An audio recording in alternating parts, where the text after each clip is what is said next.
Takes forever to go live. I think we're live. I don't know.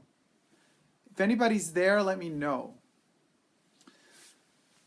I'm dressed in Twin Peaks attire. There's something I have to do. Oh, yes. Okay, we're getting thumbs up. Okay, guys. Yes, hello, welcome back. Listen, I have a couple of remarks to say. So thank you so much for the incredible love, attention, and incredible comments you've been leaving on the Twin Peaks videos I've been making. And, you know, it's just so mind-boggling to me. And I wanted to make a video yesterday, but I couldn't because the lodges would not collaborate. Everything just shut down. I had no internet within these bunker walls. Joseph says, hi, Dacob. Kiadora, hey, hi, how you doing? She says, oh, hi, Dacob. Anita says, hey, great outfit as always. Thank you so much. Thank you, thank you. Nick is also in the house. Listen, guys, so just to clarify the theory that I've already explained in that other video of mine about Cooper's pin and the dream. Let me get to it immediately, because a lot of you have been saying it took me too much to get to the point in the other videos. This is the thing. When I say it was all, like, as long as Cooper is, by the way, spoiler alert, so if you haven't watched Twin Peaks at all, stop right here. But it is a vital and important comment, and I think I have to make it to clarify a lot of points, because a lot of you have been commenting on the other videos with a lot of questions, so I was not clear enough in the other video. Obviously, otherwise you wouldn't be asking all those questions. So this is the thing. It's a simple thing. Cooper has his pin on when he's in the lodge. Darla says, ahoy, Dacob. Hi, Darla, how you doing? And when he's not in the lodge, now, under lodge, I consider also the purple room, purple world, the red room, that secret passage, which we'll get to the Great Northern, that passage there as well is also part of the lodge or the lodges at this point. When I say it's when Cooper doesn't have a pin, it's his dream, I don't just mean that this guy's literally laying down and sleeping. He's actually within the lodge still. And what we see when we see him without the pin, in my opinion, is him in this dreamlike state, which is a state in which he's battling his shadow self. Hawk tells us already in the 90s Twin Peaks, once you enter the Black Lodge, you will be confronted with your shadow self.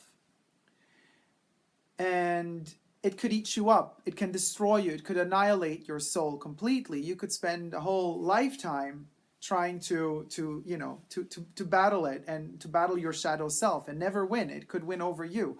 But you will not leave that lodge until you are done with that inner battle. It's an interior battle. So when the one-armed man tells, or the evolution of the arm, I can't remember anymore, tells Cooper within the Red Room that he cannot leave until the other one doesn't come back. They don't mean it literally in terms of, okay, I'm going to show you, here we have the example. I know this is wrong because Doppelganger Coop doesn't have the melting coffee, but this is the Doppelganger Cooper with the white eyes, and this is allegedly the normal Cooper, right?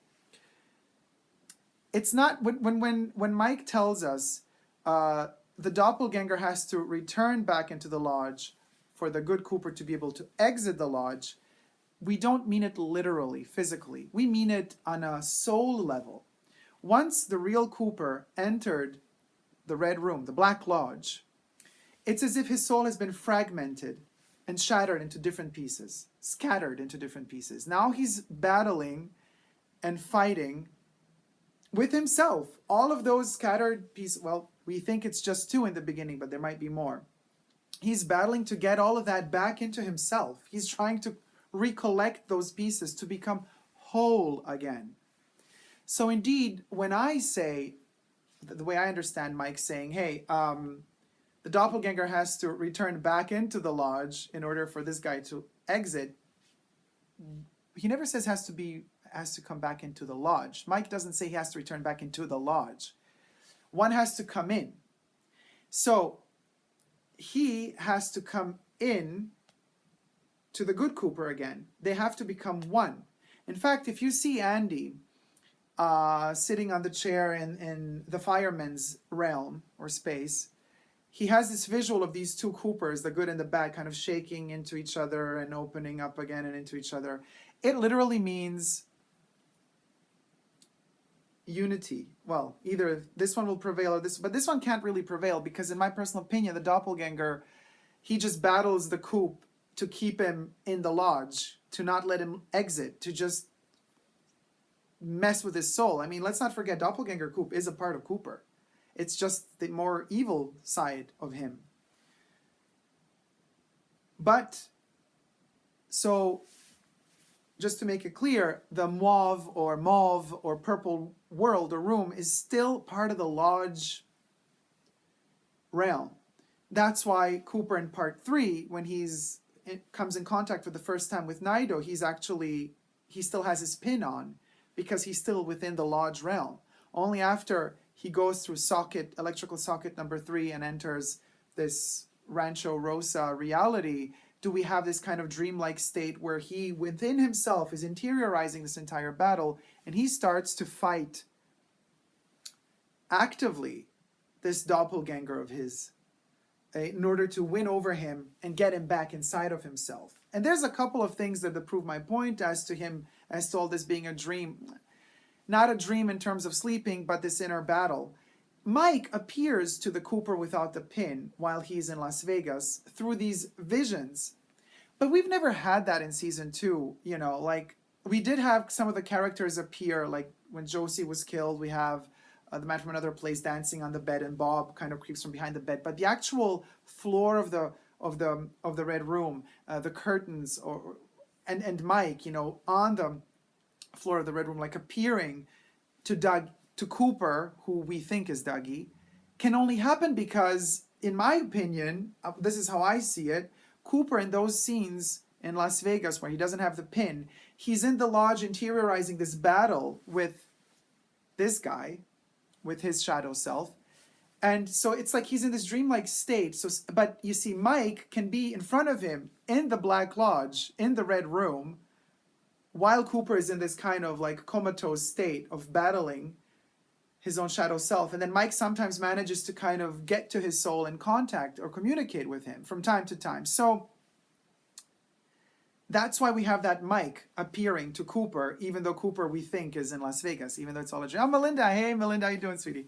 So yeah, so that's one part. And then on another note, you know, because we know from Hawk that you alone have to deal with your shadow self. Nobody can do it for you. Ask yourself, but then why, you know, Mr. C, aka the doppelganger, in part 17. In the sheriff's station of Twin Peaks, why didn't Cooper defeat him, the good Cooper? Why is it Freddy and Lucy? First of all, Freddy is such an otherworldly character with his glove and with his otherworldly features and powers. He doesn't really exist. He's invented by the good Cooper. Not just that, but good Cooper doesn't even know who the heck Freddy is, and yet good Coop, when he sees Freddy, he calls him by his name. He calls him Freddy. He knows who he is, even though he never met him before. He never heard of the guy before. And so Freddy attacks the Bob part. This demon that's battling to win over the soul of Cooper. Because mind you, Bob is in the doppelganger.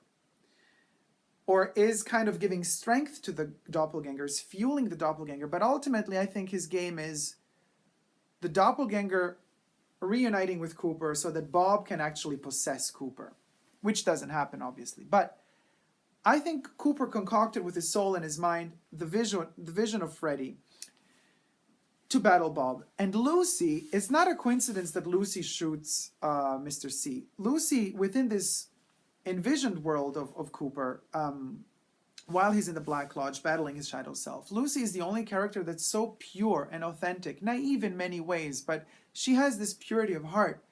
And only that purity can really initiate this final battle, you know. She preps Mr. C by shooting him for Freddy. But they're both parts of Cooper in that moment, within his vision, within his dream. The cherry on top of the cake is when Cooper puts the ring on the doppelganger's finger once Freddy and Lucy have done their part. Now, I'm not saying everything from part 3, from when Cooper goes through the electrical socket, all the way to part 18 when he sees Diane after the curtain call.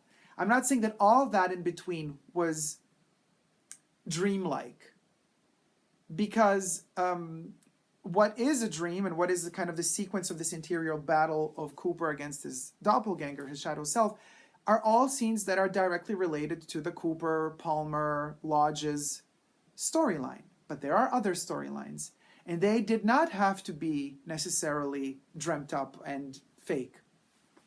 I think all the scenes in the Roadhouse that apparently have no connection to the storyline, to the plot line, those could be real scenes happening, with all these new characters. Life goes on in Twin Peaks. Heck, I even believe that what happened to Nadine really happened. That wasn't part of Cooper's dream.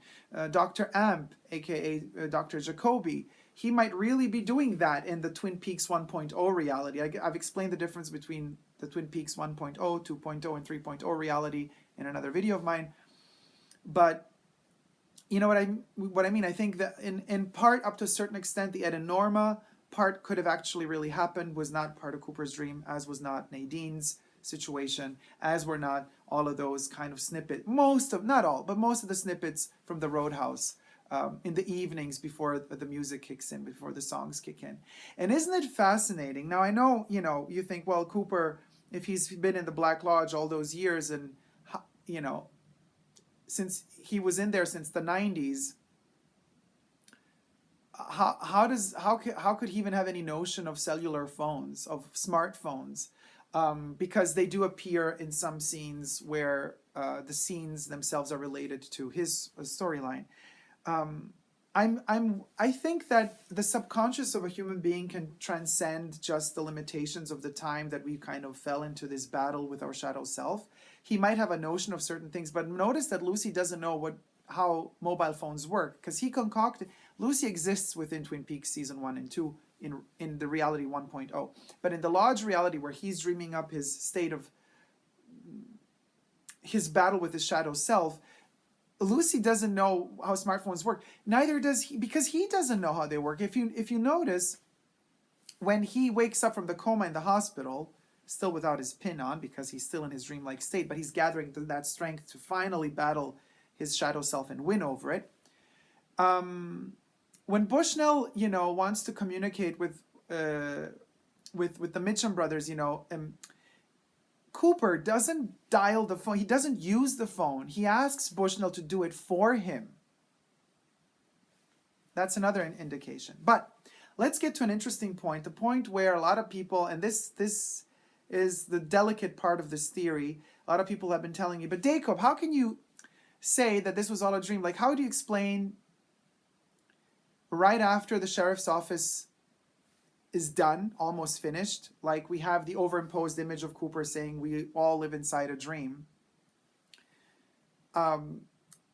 Nido turns to Diane, the curse has been lifted. Cooper says, I wish to see you all again sometime soon, blah, blah, blah. And the room vanishes. He holds Diane's hand, and Gordon screams, Cooper. Cooper screams, Gordon. And so Diane and Gordon and him are in this black corridor, and all of a sudden, Cooper has his pin on. And everybody's like, but how's that possible? And how does his 315 key of the Great Northern, that was on the upper floors of the Great Northern of his room, how does it all of a sudden open some random door in the cellar of the Great Northern? Now, I know that Lynch in many interviews, well, not many, but in some of those tiny little bits of information he gives us about the new Twin Peaks and Twin Peaks in general, he says it's all about your theories. Think about whatever you want to think about. And of course, that's what we're doing. But I made a little sketch. Now, I like to draw my little Twin Peaks tidbits, and you always laugh at them, but I don't care. I like to do them anyway, so I'm going to share them with y'all. This is my little map of the Lodge map on my, and I'm sharing it with you on my Sailor Moon notebook. So, right, so here we have the curtain call, guys. Bear with me, right? This is the Black Lodge entrance. This is the curtain. These are the sycamore trees. I didn't draw all of them. Behind the curtain, we have the red room floor, and, we have the red room and all of those instances. Anite says, cool haircut, Dacob. Are you shaved on the sides? Yes, I am shaved on the sides. Yes, I am. Thank you. So, okay, guys. So back to the story. So, This is the Great Northern. This is the waterfalls, Snoqualmie Falls. This is the cellar of the Great Northern. Melinda says, I love your sketches. Thanks, Melly. I know that they're funny, but whatever. It to explain my point, okay? I believe that there is a secret passage, like a secret lodge passage, that goes right from the Red Room into the cellar of the Great Northern Hotel, right? And this part of the Great Northern Hotel, there's that door that can be opened by the 315 key. And this is kind of the back door, the secret back entrance to the passageway to the Black Lodge. So still this entire passage, in my opinion, is still the Black Lodge, but not in full effect. If you're in this area where you're actually still in the Black Lodge realm, your soul is not being confronted with its shadow self until you don't unlock the key, the door key. That's why Cooper here is still in the Black Lodge realm, and he's still with Diane and Gordon Cole, and he has his pin. But he tells them, from this point on, when I unlock this door with the 315 key, do not follow me, guys. And he looks at Diane and Cole and says, don't follow me past this point. He unlocks the door, and he meets Mike here, and they go through halfway on their way to the Red Room. This passage passes through the convenience store. That's the convenience store, guys. And this is the motel above the convenience store where they meet up with Jeffries before they kind of go back into the Black Lodge. So this is just, I know it's silly, and I know there's going to be a lot of Twin Peaks fans out there. They're going to literally send me death threats because this is not the real map of Twin Peaks. I get it. This is what I wish to believe. You believe whatever y'all wants to believe, but this is kind of makes me feel good. So, whatever. Let us dream, okay? So this is kind of that's how I envision this kind of, the explanation to the 315 key and why he has his pin and why this is still the Lodge realm. There you have it, guys. Anything else? I don't know. Is there something else? Any questions? Now's the time to ask, because there's like, Il Filmaniaco says it actually makes much sense. Thank you. So, and also, just to clarify one more thing. Doppelganger, good coup. People ask me, how does this work if the doppelganger, at the end of season 2, leaves the Black Lodge and we see him in the Great Northern? Now, you see, the Great Northern is still part of the Lodge, guys. Bam! Wow moment. He never exited the Black Lodge, the doppelganger, in season 2. He was always in the Black Lodge. It was already the beginning of the battle between the good Cooper and his shadow self. So in fact, there is no return of the doppelganger physically into the Black Lodge because he never left the Black Lodge. When you see him at the beginning of part 18, seated in the chair, burning in flames, envision it this way. He was always seated in that chair, mentally battling, spiritually, soul-wise, emotionally, whatever you want to call it, battling the good coup. It's like they were just literally, you can envision them for 25 years facing each other, not moving at all. It's all in the spirit, it's all in the soul. That's the battle going on, over and over and over again. Heck, even in a loop. A lot of you have hypothesized, I have done that too back in May after the first couple of parts here, the first 4 aired together, that Laura Palmer is whispering into Cooper's ear, to infinity, over and over and over again, different truths, or maybe the same truth, or adding a little snippet to every time she repeats the truth that makes it even more gruesome and painful to hear. So they're literally there, challenging each other spiritually for 25 years, until one finds finally a way to overcome his shadow self and be one again, become whole again. Once he becomes whole again, he exits. That's when we get the curtain call with Diane. Why does Diane know to wait for him outside? We hear from Gordon Cole, and that scene could have or could have not been part of Cooper's dream, but we hear from Gordon Cole that already in the past, Cooper has been preparing this. And he's been telling him, I might disappear, do everything to find me. He might have even communicated this to Diane prior to entering the Black Lodge back in season 2. We know that the giant, not the fireman this time, the giant communicated to him through his dreams, as did Laura Palmer. Maybe they did tell him that this battle might last 25 years or so. Maybe he knew on his own how long this was going to take, how long his interior battle might take. We don't know what was in Cooper's mind, what was in his soul. But fact is, he did find a way to either prior to entering the lodge 25 years ago, communicating to Diane when he would exit, or from within the lodge, he found a way to communicating to Diane when he would exit.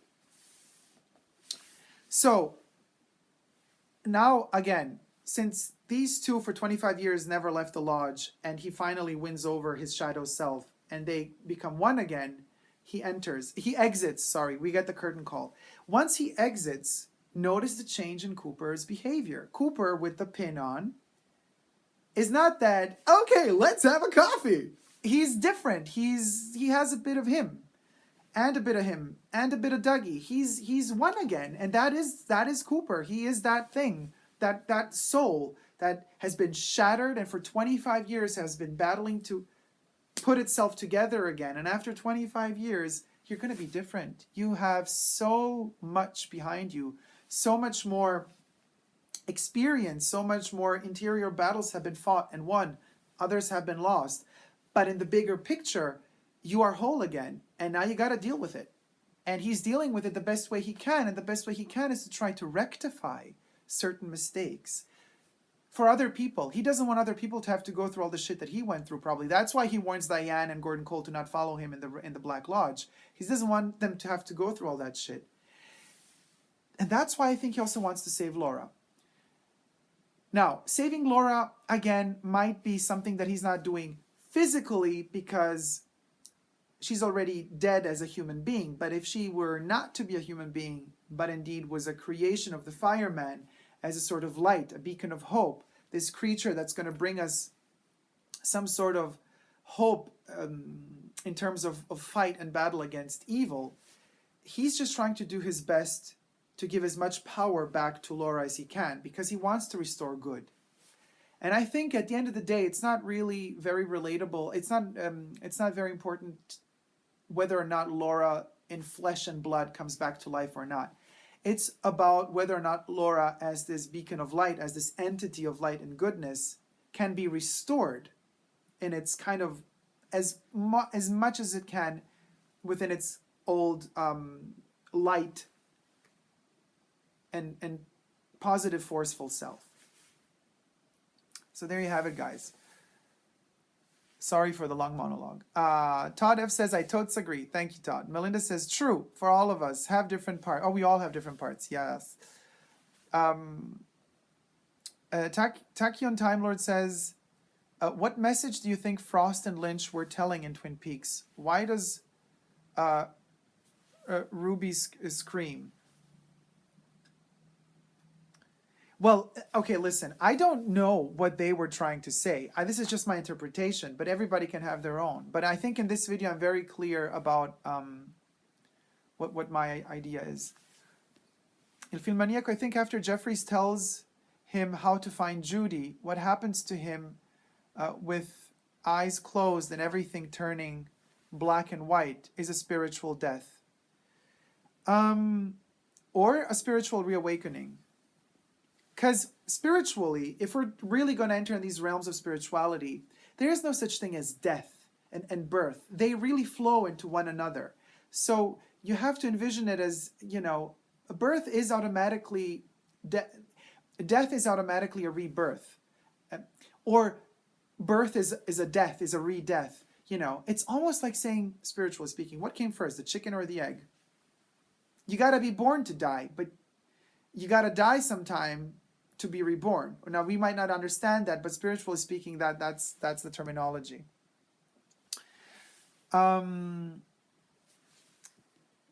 So, test bear subject. So, Dacob, where do you place the ending of Fire Walk With Me on this theory? I think that the ending of Fire Walk With Me, and if this is true, we're not getting other Twin Peaks. Well, we might, because Lynch said it might take him 4 to 5 years again to do another one, but whatever. I think the ending of Fire Walk With Me happens after, like the ending happens after Odessa. After the entire tragedy goes down with Cooper and Carrie. Like, I think the ending of Fire Walk With Me is the ending of the entire saga. At least in my heart, in my positive, wishful thinking heart that everything ends up good, that's the Fire Walk With Me ending is actually the ending. So chronologically speaking, we have Fire Walk With Me up until the ending. Then we have season 1 and 2 of Twin Peaks. Then we have season 3, The Return. And then we have the ending of Fire Walk With Me. That would be kind of my wishful thinking. I know it's probably not, but whatever.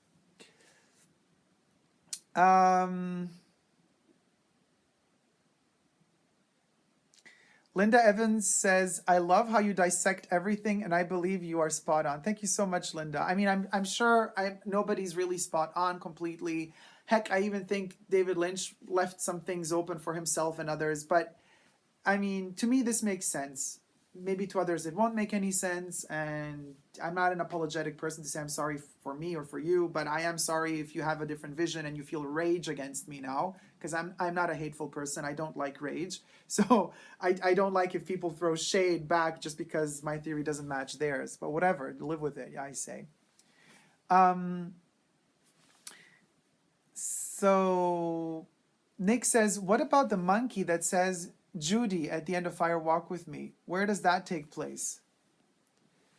I don't know where that takes place, but we don't even know if the monkey really says Judy, right? I don't know. Didn't Lynch say something about, somebody said something about what the monkey, or was Laura Dern, somebody said something about what the monkey actually said. I don't even know anymore. But let's say the monkey says Judy. If the monkey really says Judy, it could mean so many different things, guys. It could mean also like making fun of her. Like now at the end of the day, we have a little circus monkey saying Judy, and that's all you are at the end of the day. You know what I mean? Nick says, yes, we are sure that it says Judy. Okay, Nick, the monkey says Judy. It can mean several things. It can mean something evil, but it can mean also something super funny and like not taking something too seriously as well. Il Filmaniaco says he lets go of something right there in that scene. And now I lost the plot line. And what scene are we talking about, Il Filmaniaco? Il Filmaniaco says, you're right. He just needs to let something go to go back and try to save Laura. He lets go of something right there in that scene. Yes, he does. He does let go of something in that scene. And literally also of Laura. You know, because I mean, honestly, guys, when you're, oh my God, after 25 years, you managed to find a way to go back in time. Listen to this. You managed to go back in time. And this has been obsessing you, Laura. And Laura has been obsessing Lynch as well. And then finally, you find a way to save her. And you're walking with her through the woods, guiding her back to the White Lodge, the portal with the one sycamore tree with the gold puddle. And all you do, I would hug that woman. I would hold her like there's no tomorrow. Now you would say, but she might have got scared. She just saw him then. I mean, she saw him in her dreams already. But like to hug her, she might have been felt threatened and ran away. But just holding her like that and walking in that huge, I know they did it out of different reasons because they wanted to make her look as young as possible. She had to be far away. They did it black and white. Well, it turns to color at a certain point, but they did CGI. They couldn't keep them too close to each other. But like to literally hold hands on such a distance from one another, it was so awkward. It almost felt like in a weird way like those, like Hansel and Gretel, you know, like walking through the woods, finding the witch's hut made out of candy, and then just like, nah, you know, holding hands. And I don't know, it felt super awkward. I would have I would have taken her, I would not have let go. There wouldn't have been just this with me and Laura. I would have done more. It's just me again.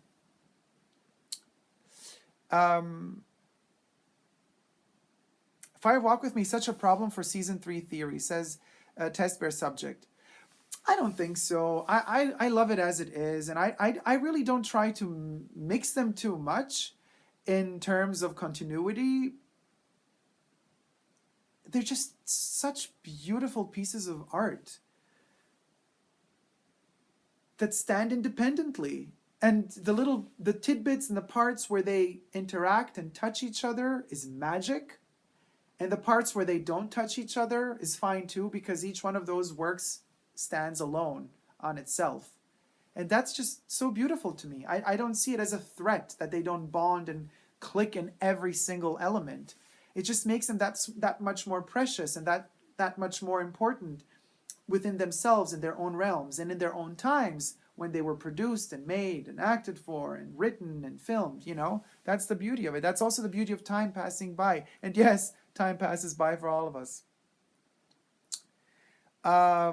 Nick says, what's the scariest moment in season 3 for you? I don't know. I didn't feel fear. I just felt I was in awe all the time. You know, the artistry, how beautiful it was, how wonderfully it was shot, how much love went into it. I had moments when it made me angry because, not because I thought there was a flaw in the storyline, but just anger for injustice, for how, you know, how cruel this world can be. And Twin Peaks really depicts our world, depicts its cruelty, sometimes in an abstract way, but sometimes in such a visceral, very concrete way. Like, you know, when the kid just gets brutally murdered, killed on the street, and then Richard just drives off and just is more annoyed by it than feeling anything for that child. You know, and that's our world today. So many human beings are monsters, and Lynch really portrayed it to a T. And Harry Dean Stanton, may he rest in peace. And I'm so happy he had a long and prosperous and successful and happy life. So sad that he passed away. But he had a long life, and I'm sure he had an incredible time in his life. You know, Lynch also manages to portray the beauty in all that awfulness. I mean, there's this really old, fragile man who gives us hope in this season. He tells the people that living in the new Fat Trout trailer park, you know, to not give their blood for food. He will give them money for food. He's the one who sees the soul of the kid leave, and he comforts the mother. He's such an old man, but he has so much, you know, love and knowledge, and that gives me hope, because somebody who makes it to such an advanced age still has hope, that still sees good. That gives me hope. A young-born child that doesn't know evil yet, if we don't believe in reincarnation of the soul or whatever, doesn't give me as much hope as an elderly person who has hope, who has seen it all, who has went through so many difficult times in life, and has seen so many injustices perpetrated upon others and themselves, and them to still sing songs of hope and have trust in other human beings. That's amazing. And I think Lynch gave us the best beacon of light right there and then. And I think if Laura's spirit is alive, she's alive in Stanton, or Carl. That's his name? Now I'm totally lost with words. I'm too emotional. But the scariest moment, I don't know. I mean, no, nothing was that scary to me. Norman says part 17 is where Sarah is screaming and trying to destroy Laura's picture. Part 18 is where Carrie Laura hears Sarah calling her, recalls, and then screams. Yes. Filmaniaco says he should have brought her on his back like Sam with Frodo, Cooper, Laura in the forest. Yet she would have been sucked up again. Yeah, but but we would have seen more details, because he looks away from her as she's sucked in. Hence, we, the viewer, also don't see how she gets sucked in, because Cooper is looking away. Nick says, then part 17, the last two parts blurred together for me. Yeah, they kind of do to me too. Jasmine Bambury says, hello, Dacob. Much love to you. Keep your great content coming. It brightens my days. Thank you so much, Jasmine. That is so, so, so sweet of you. Melinda says, Dacob, you bring Twin Peaks to a whole other level. Oh, that's so sweet. Listen, there's so many amazing people out there making amazing videos, theories, beautiful commentaries. You know, keep them coming, because I think, listen, this is the thing. At the end of the day, and let me end this video here because it's getting long. I do believe Lynch feels the love and the incredible... Listen, Lynch got booed at Cannes Film Festival, you know, with Fire Walk with Me. Now he got standing ovations for the screening of the first two parts of Twin Peaks: The Return. Standing ovations. They didn't want to stop cheering. You could see, you could check it on YouTube, the video. he had tears in his eyes. It was beautiful. And now all us fans, now Twin Peaks has online representation. Back in the 90s, there was no fan community he could like watch and see. Now he sees us, and I'm really sending all my love, and I'm contributing as much as I can with positive energy to show this man and Mark Frost, because they're both geniuses, obviously, co-creators, how much we love it and how much we need more. Not because we need a resolution to a plot line that's been left open like Audrey Horne or what have you, but we just want this world to continue. We want these storylines to continue. We want new storylines to be added. It's an incredible world to lose yourself in. And listen, me, guys, David Lynch ain't born yesterday. He knows how tough it is to produce a TV show, a movie, series, whatever. And he knows one important thing, and that is beggars can never be choosers. And he doesn't want to be the beggar. He doesn't want to be the one screaming at all winds and directions saying, I want to make more Twin Peaks, because then he's going to risk to lose certain priorities, controls, and to make what he really wants to make. By creating this environment of mystery, of he's not saying much about it, but we're the ones begging for more, and maybe even producers, executive producers, TV stations coming to him, offering it to him, then he can actually do it the way he envisions it for real, because he won't have to, go down on his knees, accept other people's terms and conditions. He gets to do it on his own terms, which I wouldn't have it any other way. So he doesn't want to deliver it to us on a silver platter for this exact reason. And I think it's a strategic thing, and I think he's playing his cards well and correctly. And it's exactly because not much is being said about the eventual future of Twin Peaks. That's, to me, the indicator that they are working on that it is on the table for David Lynch as an option, and for Mark Frost to do more. It's just he's playing his cards right, and he wants others to come to him, in order for him to be able to receive, to work in the conditions he wants to work under. Does that make any sense to you?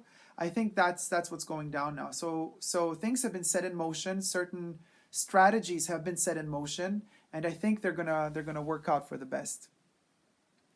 And Nick says David is getting old. He needs to do it soon. But that's just your ego talking. You don't want to lose him before he before he does more Twin Peaks. But don't be afraid, Nick. It is what it is. Life goes on. Todd says he knows what he's doing. Genius. Oh yes, he knows what he's doing. He's always many steps ahead of us anyways, guys, We can just dream about it, but we'll never really know. And that's the beauty of it. And I like to abandon myself to a director like him, because even if sometimes he's confused with his own vision and wakes up in the morning and it changes his plans, that's fine too. I still feel safe falling in his world. I literally feel like Alice in Wonderland. I feel like I'm falling down that, vortex, that ground. But there's those like hands holding my fall, catching me. So I never really hurt myself when I land. It's just that with Twin Peaks, I never want to land. I just want to keep on floating, like in Audrey's dance. I just want to just like move all the time. So Nick says, I've been watching documentaries and interviews with David all weekend. That's nice. Andrea Ciccone says the DESA 2021. Why not? So yeah, guys, thank you so much for watching, for tuning in.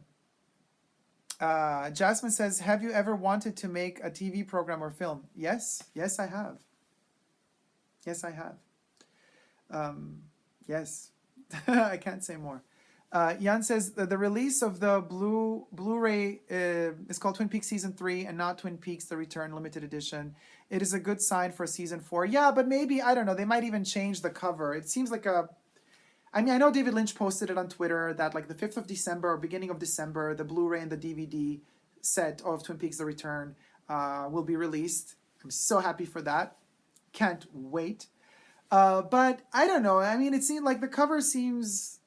It could change. You never know. But if they do call it simply Season 3, also great. Why not? And yes, it does also to me smell like Season 4 is in the works. But I do believe that they could have made a better cover. I'm not really a big fan of that cover. I mean, it's an okay cover, but And I know it's all about, you know, Cooper coming back to himself. So we have his split. And in fact, on the cover, it's one Cooper. It's just half face. I can't do it with these little guys. Like that. It's half-half. But Twin Peaks is so much more than just Cooper. Anyway, whatever. So guys, thank you so much. Thumb up this video. I want to see those thumbs up. Show the love. Where are those thumbs? Look, I'm even going to give you a dream filter for the thumbs. The thumbs are in our house now. Richard and Linda are in the house as well. Look, I'm moving. It's all a dream, guys. So thank you so much. Oh, look at those thumbs up. Yes, they're flying like there's no tomorrow. Bang, bang, bang, bang. They're popping up like mushrooms in the fertile soil of the woods and forests of Twin Peaks. So guys, I love you so much. Thank you. You know, it's thanks to your comments and it's thanks to your dedication also and like your passion that I keep making these videos. And it's like, for me, it really keeps Twin Peaks alive for me. It really keeps it alive and it keeps it like going. And I know we haven't had it since 2 weeks, but in my mind, it never stopped. In my mind, it's still playing in loop and I'm still thinking about a lot of possibilities, variations on theories and beautiful side plot lines and storylines for all those characters that maybe received just one scene and then we never heard of them again. It's just such a beautiful and rich world. So much to dig into, you know, and it's just so amazing. Wow, thanks so much. Oh, look at all those thumbs up. Yay! Thank you guys so much. Anyway, love y'alls. Don't forget to subscribe to my channel here on YouTube for more videos on all sorts of topics. And I'm also on Instagram, Facebook, and Twitter. Super Dacob, all spelled together. Sometimes on Snapchat as well. But yeah, so see you soon. Take care, everybody. Love ya. And bye-bye.